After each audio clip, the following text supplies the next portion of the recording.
समझता हूँ कि एशियन चैम्पियंस ट्रॉफी दिसंबर 14 से होने जा रही है और पाकिस्तान हमारे जो हॉकी प्रोबेबल्स हैं ये since last couple of month से अपने ट्रेनिंग में मसरूफ़ हैं और उसमें हमने हमारी पूरी मैनेजमेंट ने हमने 4 एस्पेक्ट्स को जो है ना माइन्यूटली वॉच भी किया है और उसको इम्प्रूव करने की कोशिश भी की है, जिसमें हमारी सबसे ज़्यादा मैं समझता हूँ फोकस है वो बच्चों की जो फिज़िकल फिटनेस है, जिसमें हमारी एनारोबिक एंड एरोबिक और एजिलिटी, इनकी एक्सप्लोसिव पावर और इनकी जो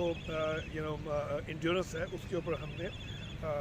प्लान्ड वर्कआउट किया, जिससे इनकी फिटनेस बेहतर हुई है और definitely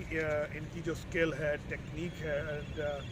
at the same time जो इनकी टेक्निकल अंडरस्टैंडिंग है among the units and groups, उस पर हमने वर्क किया और अल्हम्दुलिल्लाह इन्होंने काफ़ी उसमें इम्प्रूव किया और डेफिनेटली बहुत अरसे से पाकिस्तान